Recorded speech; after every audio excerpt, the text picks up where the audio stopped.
All right, we are here with the one and only Sal from the Cisco Sal YouTube channel. How you doing, sir? Doing well. How you doing, Brian? Doing good. And for the first time ever on Conf T with your SE, Mr. Tom Porto. How you doing, Tom? Good morning, sir. How are you? I cannot complain. So this is a first time for anyone who is just listening to our audio podcasts.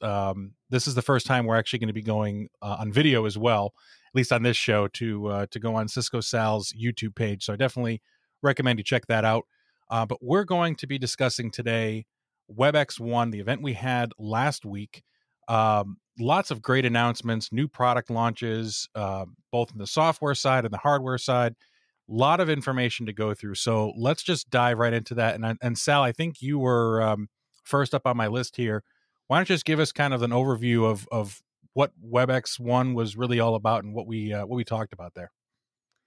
Yeah, so it's actually really interesting because it's the first time that Cisco ever put on a show like this. We've always had Cisco Live and stuff where we'd showcase all the newest products, new features and stuff. But this was really the first one where we put on where it was all about collaboration, all about WebEx. So, I think Zoomtopia was the other big one. They came out a couple months ago, and I think Cisco kind of wanted to join into that party, and we released the WebexOne concept. Nice, not to be confused with Zootopia, or was that a movie? Or I can't remember. Yeah, that is a movie, right? Yeah, I thought so. Not to be confused with Zootopia, but Webex, obviously a well-known name, and of course we're going to have to get in there. So let's talk about the changes to meetings. Now, I know with this year with COVID, the reliance on virtual meetings and everything, not being able to meet in person, has really just completely taken off WebEx and Zoom and Teams and all the other players in the market.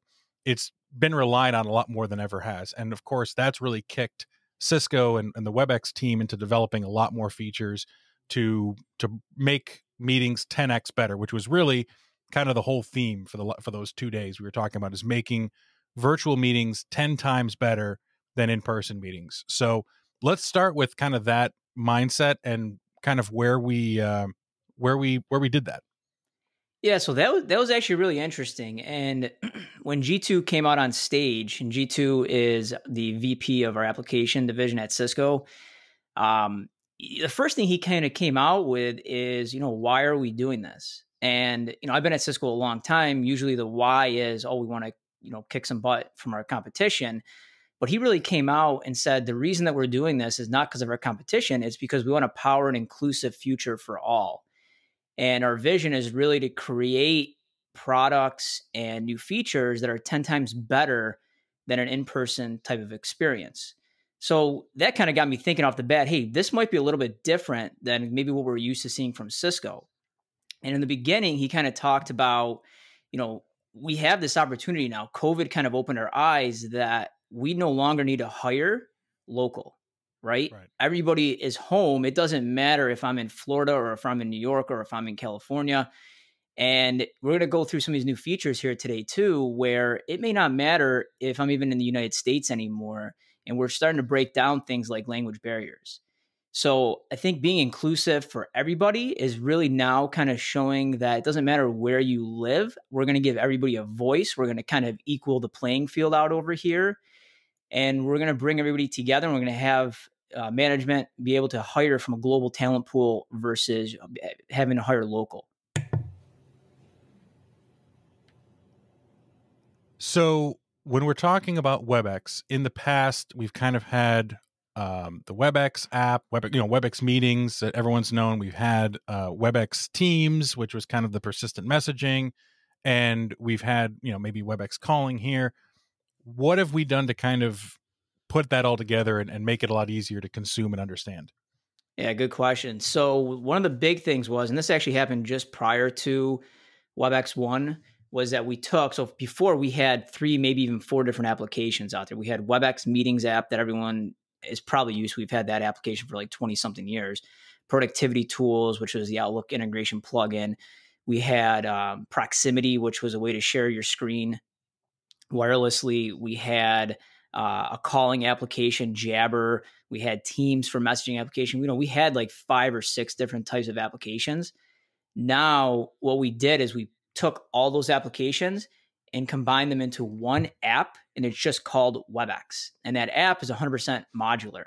So, I get it. Not every company is going to go full stack Cisco. You could turn on the features that you need, and that application will do what you need it to do. Nice. So, and that makes things a lot simpler, right? Because it's just one app name, it's modular. So, as you said, so if we have a customer that wants meetings and messaging, but not calling, we could do it that way. If they just want messaging and they don't want meetings or calling, we could do it that way. Or if they want everything, obviously we can do it that way as well. And one thing I might be jumping ahead, but I know that there was an announcement made on the calling side in terms of us being able to kind of integrate it all together. Do you want to talk about that real quick? Yeah, that was one that, man, I wish that would have came out a long time ago, but, I think we finally caught up to it. And, prior to this announcement, when we sold our Webex phone system, our Webex voice over IP system in the cloud, we had to go to a service provider and we had to get audio separately, and it wasn't on the same bill. And, for the most part, the partners were good with that. And, they made it kind of look seamless to the customer.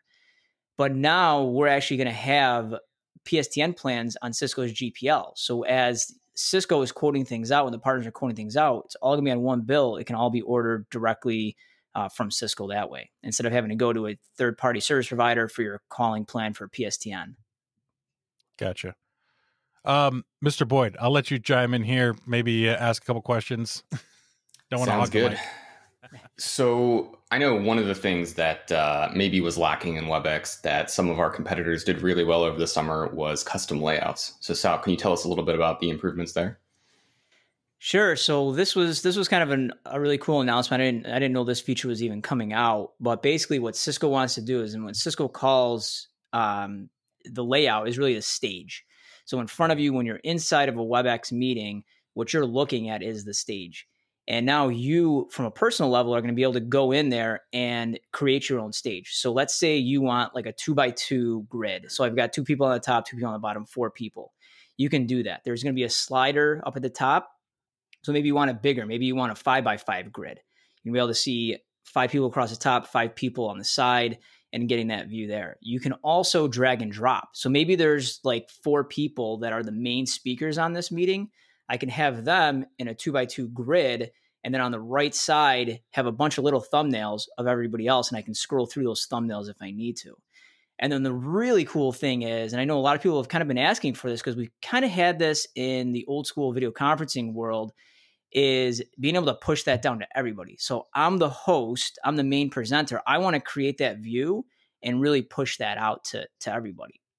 And I think, a lot of this goes back to, too, we talked about in the beginning, and Brian, you mentioned it, this 10x experience. We want to make this 10 times better than an in-person type of experience. And in the beginning, when I heard that, I'm like, how are we going to do that? And then it got me thinking a little bit. And when I started seeing things like layouts and immersive shares and some other stuff that we're going to talk about, we've really gone to this concept of, like, if you think about a football game, for example, right? The tailgating, all that's awesome. I don't think we're going to replace any of that. But when you actually get to watch the game and you're in those nosebleed section, that experience is, it's okay actually watching the game. But on my couch, I could have a 10x experience. I've got the broadcasters talking about the game. I've got instant replay. I've got the technology that they're doing on the field where they've got the yellow line showing me where the first down marker is. We've got all the camera angles. We're zooming in. We're cutting in. Me sitting on my couch watching, the Buffalo Bills in Western New York is really is a 10 times better experience than sitting in the nosebleed section with binoculars trying to figure out what's going on in the field. Right. Yeah, I've got I talked to a guy once that went to the new Dallas Cowboys Stadium when they put up the big Jumbotron screen up there. And he told me even up in the front rows, they're just looking up watching the tough. Screen. They're there. And they're looking up, watching the screen, because it is a better experience up there. As you said, the yellow line, for first down, stuff like that.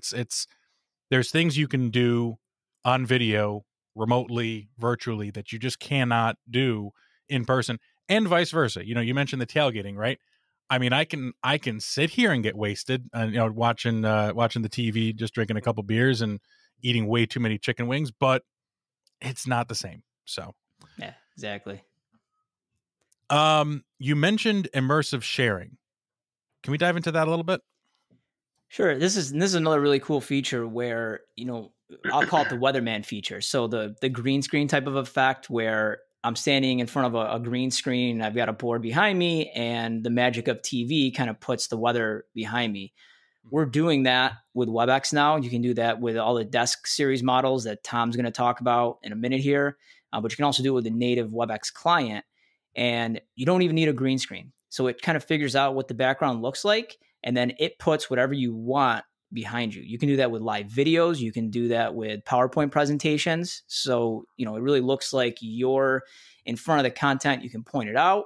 Or a lot of times too, I think the big problem we had before is when you share content, the main presenter gets really small. And if you go back to that kind of in-person experience, you usually have a big screen with a presentation on it, but you could always still see the presenter in the front. You can see the hand movements, you can see the facial expressions, all of that. When you go to a virtual model and you're sharing things on WebEx or Zoom or anything like that, you kind of lose the presenter facial expressions and all of those things. So I think being able to superimpose yourself over that PowerPoint, you gain that stuff back. Can you do it over your desktop or a whiteboard, or is it just PowerPoints?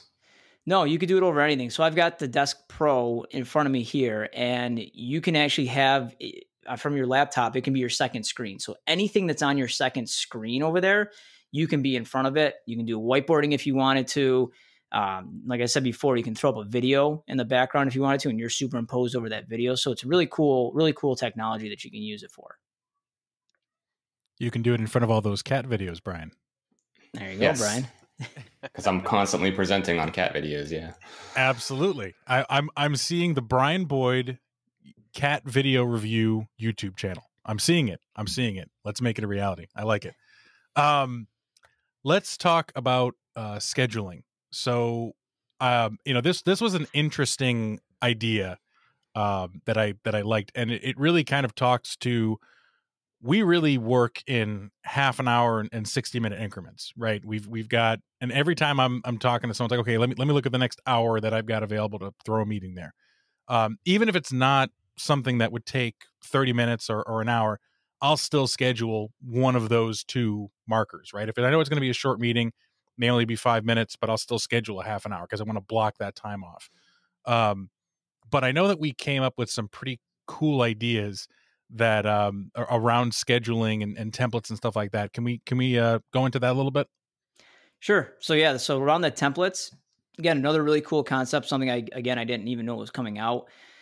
But they're gonna allow you now to go into WebEx and schedule different types of meetings. So for instance, you can schedule what I would call a quick sync meeting, and it's got a timer associated with it. So you set it up for maybe 7 minutes. And there's a counter at the top of WebEx, and it counts down, and you could even have it just kill the meeting as soon as that 7 minutes are over. So kind of like Twitter, you got to get it in a specific amount of characters. Same thing with WebEx here. 7 minutes, get your points across, quick sync, and you're done. So I thought that was a really cool concept. And then the other one that they kind of showed off here, and I'm sure there's going to be a bunch of other ones here too once this gets released. We'll have to dig into a little bit more. But they had another one called Roundtable. And this was a really cool concept because I'm sure we've all been on meetings where one or two people kind of hog the mic the entire time. And especially if you have like a new person in the room and, they don't feel really comfortable speaking up that much. And, everybody talked or 3 people talked, but 10 new people or 10 people have different personalities and don't really like to speak up in meetings. They don't get their points across. They don't get any of that information shared. So this is going to be the feature where now everybody in the meeting can set up for equal time, and their microphone is muted as soon as their time limit's up, and then it goes to the next person. The host can control this and schedule through everybody here. But this is going to give us, I think, a couple of things. Number one, we go back to that whole inclusion thing. How do we make sure that everybody has a voice? I think this is a great way to do that. And then the second thing here is how do we get diverse ideas, right? It's not really diverse if it's the same 2 people talking up every single meeting. I want to hear from everybody else. I want to hear what types of messages they have or what kind of ideas they have. And I think this is going to be a really great way to get those points across. So how would the host set that up? Is that something they schedule in advance and they choose the meeting type? Or is it as So you're the going to go WebEx in, progresses? Okay. you're going to go into the WebEx client, and inside of there, when you're going to the scheduling page, you're going to have the option to set up this type of meeting, the roundtable or the quick sync, but it's all going to be done through the actual app. That's awesome. I know Brian Young's going to hate that type of meeting because he won't be able to hog the mic as much. I saw you smiling at me at that. I'm like, really? Yeah. Well, I mean, I'm thinking, no more filibustering, no more just showboating, right? It's giving everyone an equal opportunity. But I did have a question on, so you said this has to be scheduled in advance. I'm thinking of our weekly meetings, right, that we have every Monday morning, where a segment of the meeting is roundtable, and then the rest of it is, maybe a couple of people presenting slides, kind of talking down. Is that something that you could do where it's kind of a mixed meeting where part of it is a roundtable, or does it have to be the entire meeting, at least at this stage? So I got to get more details on this. I believe, and don't quote me on this, guys, but I think you can go in once the meeting is going. I think you can set this up inside the meeting. So you can start the meeting off like you normally would, and then maybe go into a roundtable thing. I've got a test site that's not currently on there yet, but once that's on there, that's something that I'll be testing and figuring out how that's actually takes place. Okay. Yeah, and just a reminder, I don't know if I mentioned this, but a lot of these features, I mean, they've been discussed at WebexOne, so they're public knowledge, but a lot of these features and hardware and stuff that we're going to be talking about isn't necessarily GA just yet. Might be coming out very, very soon. It might be on the brink of being GA, but some things may take a little bit longer. And of course, I'm sure with something like Roundtable, as much of a different thing that it is, that's going to be tweaked over time. I'm sure there's going to be feedback taken and take that feedback and adjust the software. So interesting to see what that will become. And yeah, that'd be pretty much just the same as giving Mr. Boyd a mute button on me, which I'm really not that comfortable with. If I'm being honest. So Sal, you mentioned earlier in the beginning of the podcast here that we could, through the power of WebEx and the 10x experience, hire people from around the world, not having to worry about language barriers. Can you dive into that a little bit? Yeah, so this was something that, I kind of heard about maybe a year or so ago that we were working on stuff like this. Mm-hmm. And I was like, this is going to be an awesome feature. Like, this is something that we've needed. This is like kind of one of those futuristics AI things that you kind of always heard about in the past, but adding in actual language transcription now to WebEx meetings. And I think this is going to be, again, going back to that 10x experience, right? So you've got somebody that is maybe the top of their field, but they only speak Spanish or they only speak English. And you have a global team now that speaks French, Spanish, myriad of different languages. So how do we, again, bring all those people together and do something around that? So now we have the language translation here where you can speak your native language, and in the bottom, it's going to actually go and translate that out in text into Spanish, Portuguese, and there's 9 languages at the start here that you're going to be able to do. So again, talk about 10x better than in person. If we brought somebody in from Spain and I don't speak Spanish, I'm sitting in that room and I'm lost. Right. I could be at my house now and I've got that translation coming across. Again, we're being more inclusive. Everybody has a seat at the table here. Everybody can understand, and we're doing the real-time translation. The only other time I've seen something like this is like, at the UN, everyone's got the headphones on, the one guy's talking, but you've got a whole production crew making that happen. Right. Yep. And that probably costs like $1 million. We're doing it here with like, what does WebEx cost? Like $30 a month. It's like nothing. Yeah.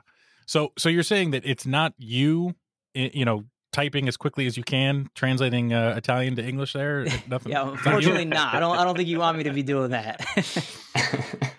It's like those old college humor things with the Google. I think it was or maybe it was a Google April Fool's joke where they were showing how the when they fill out the rest of your search, when you start typing something like "how does," and it's like the planet revolve around the sun and stuff like that, it would type it out for you, and they were like, "Yeah, there's this one guy. He goes through about 14 keyboards a week." And it's just one guy just typing it all the time. It's like it's not like that. It's using the power of AI and all of the research and development that has been going into it. And I'm glad to see it come to fruition. When I saw it announced, I was very impressed, and I'm sure more languages will be added over time. So awesome stuff. Gestures. I'm going to give Mr. Boyd a gesture here, and because it's on my podcast, it won't be seen. I'm just telling him he's number one. I'll let Sal edit that for the video. So tell us about gestures, Mr. Lamura. So again, this is actually one of those features that, we kind of had like a little skunkworks project going. I saw this demoed, probably maybe 3 years ago, where we had a thing where we were holding up hands, and it was kind of slow, it was quirky, but I was like, this is cool. This could kind of be the future here. And with the gestures now, you're just in a regular meeting, normal behavior in there, and someone says something that you like, you can clap your hands, and it'll show up the little emoji, the little emocon there that of the clapping the hands. Or you can give the thumbs up, and that's going to throw the thumbs up button up there. So again, going back to making a 10x better experience, or how do I bring some of those features that if people were in a room, we would be able to all clap and everything. But now that we're remote, if I want to clap or if I want to give somebody a thumbs up, I got to go on my computer. I got to look for that button. And by the time I do that, 10 seconds passes. That's a long time when someone like just made a joke and they're onto something else now. And you're like, what are you clapping for? Like that was 10 seconds ago.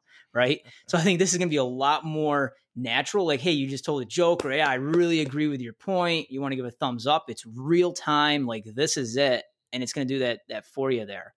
So, again, I think the big thing here is we've made it simple. You don't have to go dig through menus or anything, or, if you've got something else in front of something and you hear something, you can clap and it's just automatically going to pop up. So it's you clapping. It's not like a button you click. It's not a button you click. There is a button you can click too. So if you do have the screen open and you're going to move your mouse over to it, you could do it. But now just by doing, clapping or thumbs up, it's actually going to flash that across the screen. Oh, that's pretty cool. Nice. And no lewd gestures. So the one I did before to Mr. Boyd, nothing. That won't work. So there's a couple out right now. I don't know if those other gestures are going to make it in there. But I've seen stuff where, we're doing mute by holding up your hand for a little while, and it'll actually mute your microphone. Again, nice because I've got a Desk Pro, and for me to mute, I got to kind of reach across the table and push it. Not a huge deal, but still, sometimes it's just ergonomics of things. It'd be a lot easier just to hold up your hand to do mute and unmute. And as SCs, we have the alligator arms, especially when we go to lunches with account managers. We can't really reach that far, so it's a nice feature to have. Next on my list here is the calling plan. So we mentioned already that it's coming on the GPL, so it'll be kind of one bill. Do you want to dive a little bit more into that? Sure. So, we've been selling what's called a flex plan for a long time now, probably like 3-4 years. It came in a couple different iterations. And the one thing I will mention with the flex plan that kind of confuses people is a flex is for Cisco more or less a SKU. And basically flex means that you either do it on premise or the cloud. You can flex from the prem to the cloud, basically. And you can have an enterprise agreement inside of there, or you can be what's called named user inside the flex plan. And with that, before, you would say, I've got 1,000 knowledge workers, people that use a computer, use a phone, those types of people. And that's what you would get from Cisco. But those 1,000 knowledge workers probably need to call out, make outbound calls, get incoming calls from people that are at other places in the world. Not everybody is local to your company. So in the past, you had to go to a service provider like IntelliPeer or one of those people and get the PSTN offering. Now that's on Cisco's GPL. So when you're getting quoted out the flex plan, inside of that now you're going to have different options for PSTN. Good stuff. Awesome. So next up, looks like we have integrations. So Sal, can you tell us a little bit about the announcements around that? Yeah, so one that we announced Monday. So the event was Tuesday, and we announced a company called Slido that we were going to acquire. And again, another really cool company here. And what their kind of claim to fame is they do a lot of live polls, Q&A stuff, quizzes that you can do. And we had some of this inside of Webex, but I think that's one of the features that we acquired Webex in 2007, I think it was. we really haven't made too much progress around the Q&A format inside of events or inside of Meeting Center. Really didn't do quizzes. We did some polling, but it hasn't really evolved in 15 years, let's say. With Slido, they're kind of one of the industry leaders when it comes to all that stuff. So now we're going to be able to integrate what they're doing with live polls while WebEx is going on, a Q&A type panel, quizzes, that type of stuff. They even have like word clouds that'll be able to get popped up. And, this might be another way too, when we go back to a 10X type of experience, or, let's be inclusive for everybody. You may be in a meeting and not everybody wants to talk, even though you give people an equal opportunity to talk. Now we can divvy out the time slots.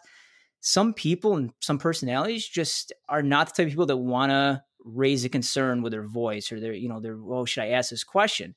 Being able to do more stuff with Q&A or live polls or maybe even quizzes on there, it kind of gives, again, everybody a voice, catering to different personality types over there.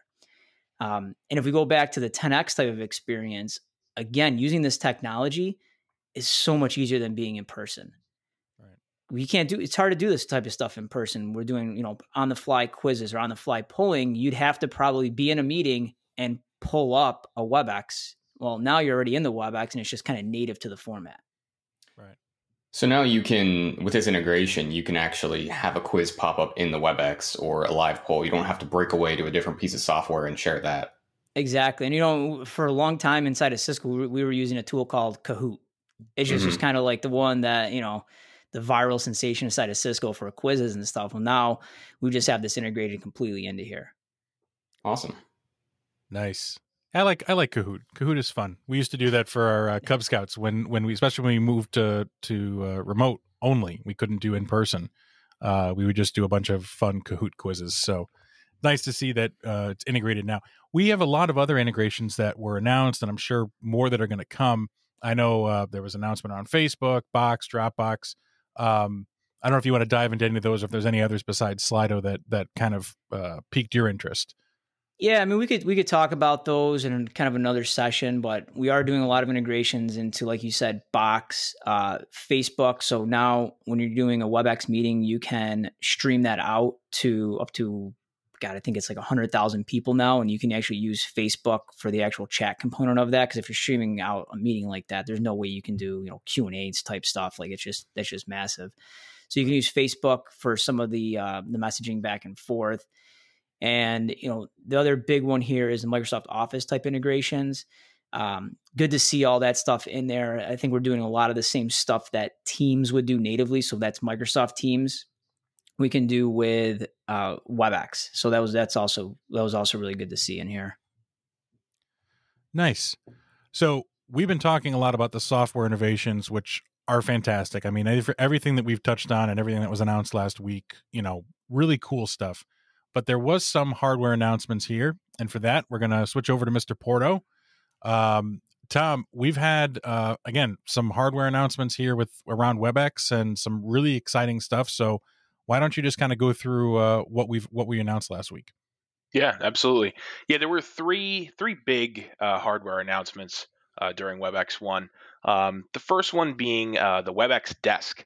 The Webex Desk, if anyone's already heard of the Webex Desk Pro, which we announced, I believe, last year and has since gone GA, was really that premium, all-inclusive experience of a desktop device that's a 27-inch screen, 4K, camera built into it. That's really just an extension of our room endpoints that you can, put right on your desk, use it at your home, in your office.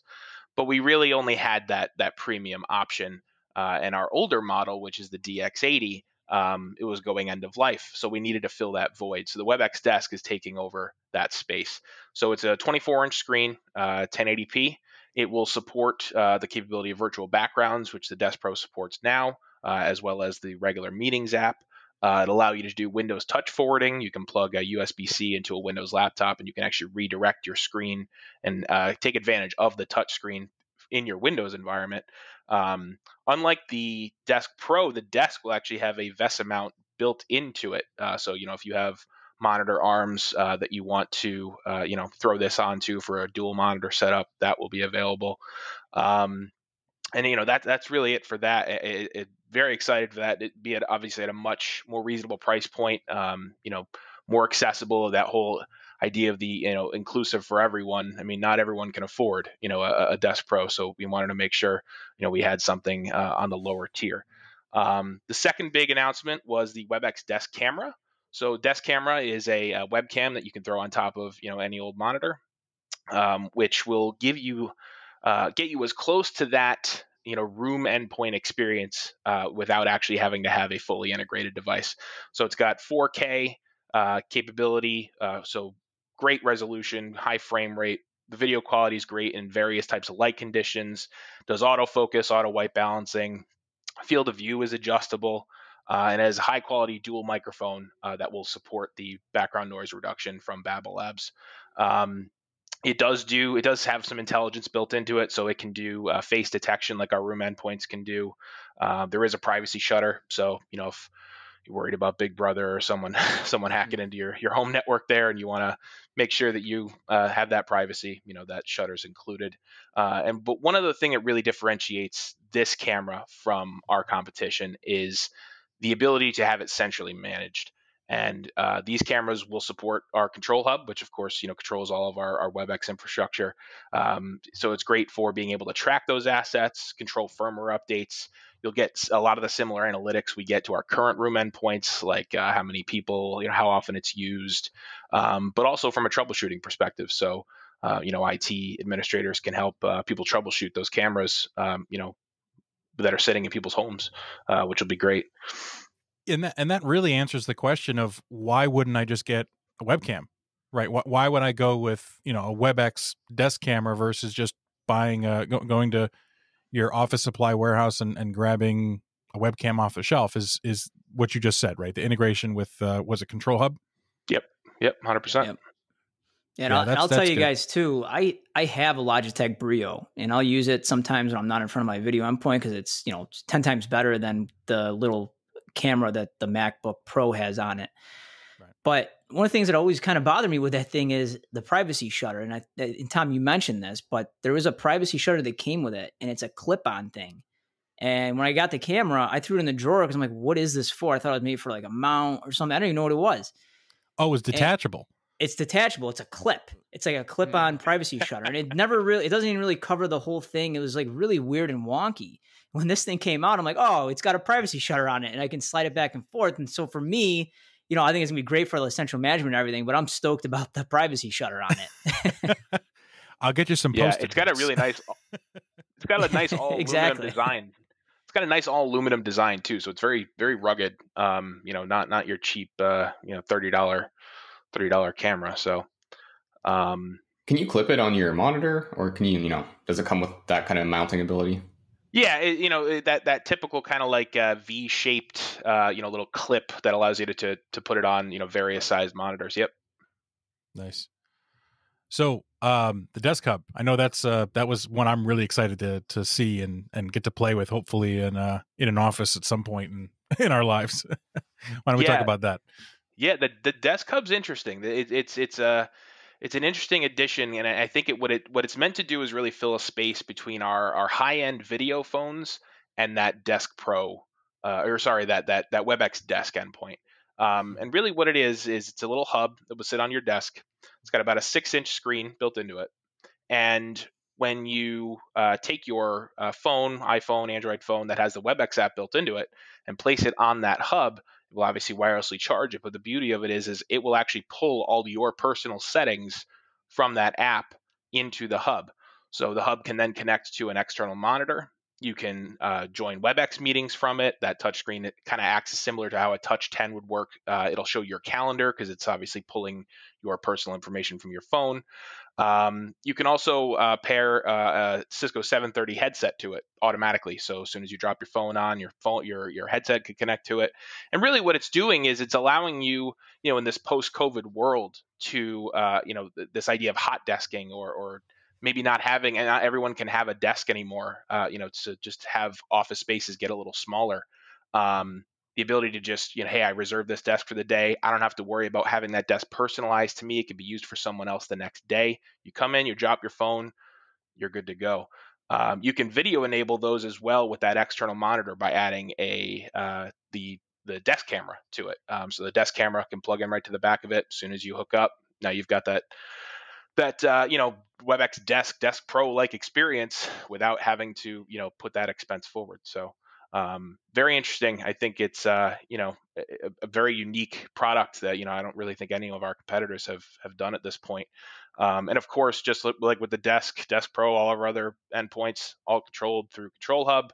Great for asset tracking. Does all that same analytics, same troubleshooting. Diagnostics. It'll do a lot of the environmental metrics, like how many people were using it, how many people were in the room, that kind of stuff when you have the camera connected to it. So yeah, very interesting thing. I'm very curious to see how people utilize it, and love to get one myself. Yeah, it seems cool. I mean, anything that you can reduce the friction between just kind of seeing it and actually using it, right? Get past that adoption barrier. Everyone's carrying their phones around. A lot of them are wirelessly charging capable. You just pop this thing on the side. If your phone is capable of wirelessly charging, it'll charge it for you, which I think is awesome. And then that integration with the Webex app, and I've seen it. Anyone that's used Webex and has like the telepresence room set up, or a DX, or any Webex registered device, I walk into my office, my DX wakes up. I don't even have to touch it. It's like, "Hi, Brian." And it's nice. It knows it's you. It knows who you are. It's got all your meetings right there. One button, push to join. Everything's right there. And it's the same idea with this. You pop your phone down. It's going to talk to Webex, and it's going to say, "Okay, this is Brian. This is his phone. These are his meetings."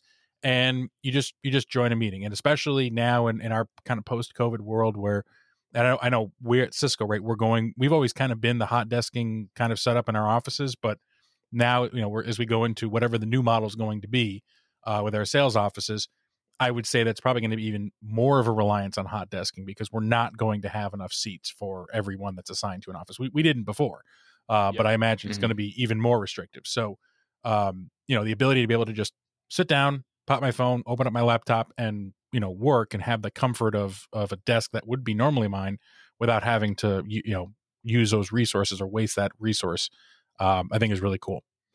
And I mean, go ahead, Brian. Sorry, just another question here. I mean, I'm just thinking about some of our end users that maybe are not technologically adept and what this is going to look like for them. Is it really as simple as just throwing your phone on the pad and it picks up your settings, or are you going to have to like unlock your phone, go to the Webex app, hit allow, something like that? I would say a little bit of those details really haven't been released yet. From what I understand, and from all the videos I've seen, they literally drop the phone on there and it immediately picks up the app. I will say they also, from what I've read, do have the capability to actually be signed into as well, similar to how like a desk phone now can be used for hoteling, where you could sign in as a user and authenticate and have it pull in those similar settings. So there seems to be a few different options there. One of the other things I was going to say is that especially with this post-COVID world, is hygiene, right? So this device also has the Webex Assistant built into it. So you actually put your phone down once it pulls in your data. You don't even actually have to touch it really. You can start your meeting by just saying, "Hey," and I don't want to say the word because my whole room will start lighting up. Don't wake it up. We'll start lighting up with meeting. Yeah, but say "Hey" in that thing, and it will allow you to start your meeting. It's also got a speakerphone built into it, so if you don't have a headset, you can just use it right on your desk there. So that's awesome. But just a lot if you use the speakerphone, be cognizant of the people around you. That's right.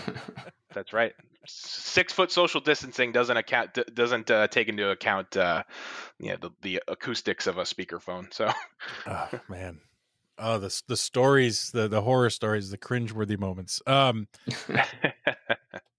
thank you very much for that update. And for those that are going to be joining on that are just on the audio side, we are having some slides that are going to be kind of showing off in this video on Cisco Sal's YouTube channel. So make sure you pop over there for some visual representations of what we've been talking about here. And Sal, I'm going to swing back to you. I know one of the things that was announced was this software called Graph. And this is really geared more towards the system administrators, the IT staff. Tom talked about it before with kind of the insights into utilization of rooms, number of people, stuff like that. There's a lot of metrics that we can pull out of WebEx to really kind of understand how it's being used, where it's being used, and really kind of give the IT teams the information they need to either make further purchasing decisions or, whether that's software, hardware, licenses, whatever, or purchasing decisions on more building space, more meeting space, stuff like that, if they need to make adjustments there. So why don't we talk about that and kind of what kind of value that can bring to the IT departments? Yeah, definitely. So, and this was one of the ones that I kind of found most interesting about all this. So we've had Graph, which was kind of our analytics platform inside of Control Hub and inside of Webex for a while now. We actually bought a company. The company's name was called A Company. Literally, that was the name of the company. How original! It was Amy Chang's company. We acquired that product along with her and her team, and we kind of built some of this stuff into there. We had some of the stuff built in where you can kind of take a look at reporting structures, pulling LinkedIn information on it inside the WebEx meeting. And we were doing things like you mentioned, Brian, around analytics. What's the room doing? What's the occupancy like? You can even do things like, hey, because we're in COVID right now, the occupancy of this room should not be more than 3 people because of social distancing rules. And we can put up a warning and do stuff like that on there.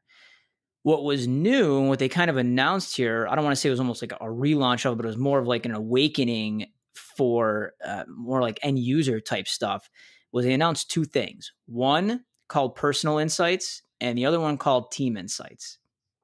And with Personal Insights, it really gives each user kind of a view of their workday. And I think we can kind of all agree that work-life balance isn't work-life balance anymore, right? And for me, to be honest with you guys, it hasn't been work-life balance even before COVID.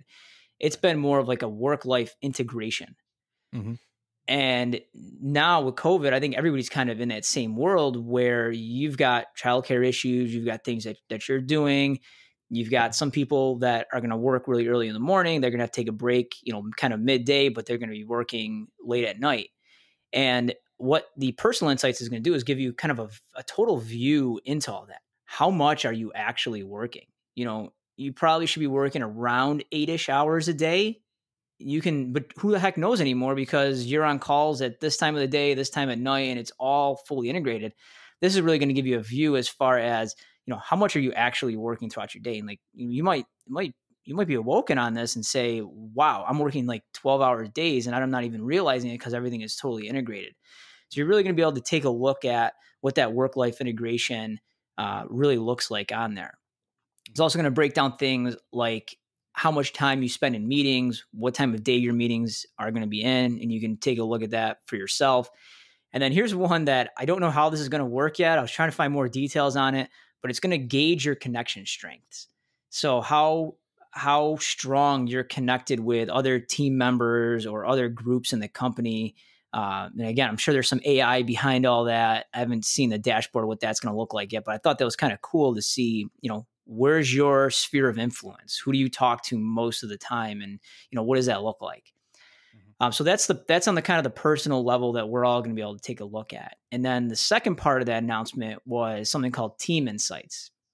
And this is more of like kind of like a leadership view. So, we're all dispersed all around the country, all around the world now. How, as a leader, how do I see what is going on with my team? And, this is not a micromanagement view. This is not going to be, oh, what is Tom doing today? How many messages did Tom send today? But it's going to be a, total view of everybody. How is my team using the technology? Are they doing a lot of instant messaging? Are they doing a lot of meetings as a holistic view? What other organizations inside of the companies, what other teams are they talking to on a regular basis? And what is that interaction? What does that connection kind of look like? So again, it's not to micromanage anything, but it's just to kind of give your leaders a better view as far as, who's talking to who. And hey, we should be talking to, our sales specialists more often, but I'm not really seeing that. So maybe we need to in the background say, okay, let's try to foster those relationships maybe a little bit better. Let's try to have a couple of joint events where we can start building those relationships there. And then you can kind of report on that using the Team Insights feature. Yeah, I've been saying a lot, especially during this whole COVID work from home stuff, is that I can't tell if I'm working at home or living at work. And being able to kind of get that insight to understand where your points of delineation need to be. And on the flip side of that, Mr. Boyd has been working on the 4-hour work week for a while now and been getting away with it. So I'm very glad to see that that'll be that scheme will be taken down very quickly. Yeah, I want to understand how I'm going to get caught here. So, Sal, how does it tell when you're working versus not working? It's going to just take a look at what you have going on your computer. So if you're doing instant messages, are you doing meetings? And, that's one of the things too that I really want to dig into a little bit more, like what is going to be able to report on and how much is leadership going to be able to see. From what I saw initially, and they kind of made a big deal around this, as it's not going to be a micromanagement tool. We're not going to give up any privacy or anything like that by having these views. And I think it's really going to be for yourself to take a look at so you can see your own day. And the leaders are only going to be able to look at that from like a larger perspective, a team perspective, and see directionally which way the team is going. Right. And I think it's safe to say that most people, their entire job does not mean they're in meetings all day. Right. So, we're looking at this from meetings, interactions, working and collaborating with your coworkers, people in other teams, etc. Right. Obviously, there's going to be a lot of your workday that doesn't involve that. Right. I mean, I work, Brian's on the same team as me. We talk I think this is probably the most amount of time we interact here is during the podcast. But, just because I'm not interacting with him, for 3 hours out of every day or, whatever, doesn't mean that I'm not getting any work done. It might mean that he's not getting any work done. Right. And that's what I'm hoping that we find out very soon. So, and all joking aside, really cool stuff. Again, getting the metrics both for the IT teams to be able to understand where they need to make investments or maybe scale back on things, but also on the individual side to understand where maybe your strengths and weaknesses are, where you can focus more time. And from the management side as well, being able to understand how your teams are collaborating.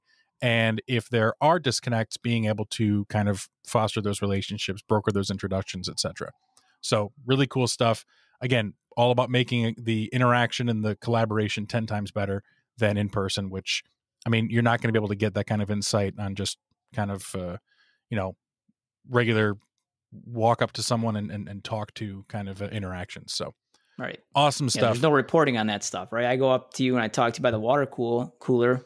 We don't record that as an interaction. So this is really cool. We're going to be able to put some metrics around it now. Although if you did, that'd be a very long walk because you're about a 5-hour drive away from it. Yeah, exactly. Maybe the water cooler is some water tower in some town. Maybe in Albany. We can meet up in Albany with Tom. There we go. Nice little midway point there. So Tom, back to you on the contact center stuff that was announced. I know there was a few announcements made there, along with one of our recent or upcoming acquisitions that we announced. You want to talk about that for a little bit? Yeah. So Webex Contact Center, it was built from the ground up to be like a next generation, fully customizable, cloud-based contact center solution that can deliver the future of customer experiences today. Platform is microservices based, which will provide enterprise grade horizontal scalability, rapid feature innovation and deployment, stuff like that. That's really important. I actually, in my previous life, I was obviously in IT, but I ran the contact center as far as it was UCCX, built all the scripts, did all the integration, stuff like that. And I will tell you, scale and customizability is great, but it's complicated, with an on-prem product like that. So with the Webex Contact Center, they've got tools like drag and drop flow control builder, which will allow like business-minded users the flexibility and management of the contact center, and they won't have to burden, the IT teams. And then, of course, just with a lot of our more modern products, we've got open APIs to allow for, endless customization. Out of the box comes with integrations to big business apps like Salesforce, Microsoft Dynamics, Zendesk, which will reduce agents' need to constantly switch back and forth between applications. But in addition to voice, email, and chat, we also added support for SMS text and social media channels for customer contact. So this is possible from our recent acquisition of London-based IMI Mobile, which was announced, I think, the day before WebexOne. And they specialize in the management of customer interactions. So IMI also gives us capability to automate interactions with AI-powered voice and chat virtual agents. So customers will have the option for a natural, fast, easy 24/7 self-service, agent, and they can deflect a lot of those routine interactions from valuable agent resources like checking an account balance or calling a doctor to confirm a doctor's appointment, right? Mhm. So keeping that end-to-end customer journey in mind with these AI powered bots, transcripts from those voice and chat bots can actually be provided to an agent if the call gets escalated to an agent, and that will allow them to kind of keep the full interaction context history, so that the customer doesn't have to repeat themselves. There's one thing I hate when I have to call a contact center is going through multiple agents saying, I already told the previous person this, or I already told your automated system this. Why do you not have that info? Why am I at to starting over every single time? Yeah. So that integration, will prevent that from happening. Also, the new Webex Contact Center will support Webex Experience Management, which came as a result of our acquisition of CloudCherry last year, which will give us capabilities like post-call surveys, as well as some special agent widgets in the dashboard that can provide the agent with previous customer satisfaction context during their interaction with that customer. As always, with all the other stuff I mentioned, it's integrated into Control Hub for user management and will cross-launch into its own portal for deeper customization. And one of the other things we announced too was there will be direct integration to WebEx calling now, so it'll actually function a lot more like an on-premise solution. Rather than the contact center dialing out to a PSTN number, it'll actually be integrated on the back end, which is really exciting. Those are the big things really that they announced. I'm very excited, especially being a previous contact center guy. I think this is going to be a great solution for customers. Nice. And it sounds like it's all around that same kind of theme that we had last week of making the experience 10 times better, right? 100%. And with contact center, let's face it, we've all called some customer service line. We've all gone through the, just pressing, pounding zero until someone picks up the phone, or, just yelling customer service. And, we've all gone through that. And how can we make that experience better? And as you mentioned before, the AI bots, the transcriptions from, talking with those AI bots being delivered to the actual person that it gets escalated to. I think that's good things are in store for customer service centers around the world that utilize Webex Contact Center. So really cool stuff. Mr. Boyd, did you have any other questions? No, I think we've reached the end here. I think so. I mean, we've covered what was literally 2 days of an event into less than an hour. So I know this was a lot to go through. And Tom, I'll just ask you if you have any other things, any other thoughts you want to close out with, and then I'll go to Sal after you. But Tom, anything you want to add? No, I mean, I'll be honest. I think I'm extremely excited to see where the future of WebEx is going. I mean, I think G2 is doing a great job. And he's only been here for a short period of time, and look at all he's changed. And as kind of Sal said before, we wanted to make this less about kicking the competition's butt and more about empowering all these users across all all different backgrounds to take advantage of this this technology, and especially in this crazy world we're living in right now. Yeah, definitely. And if we take care of both in the same time, then all the better, right? Yeah, 100%. Just a bonus. Sal, any final words of wisdom?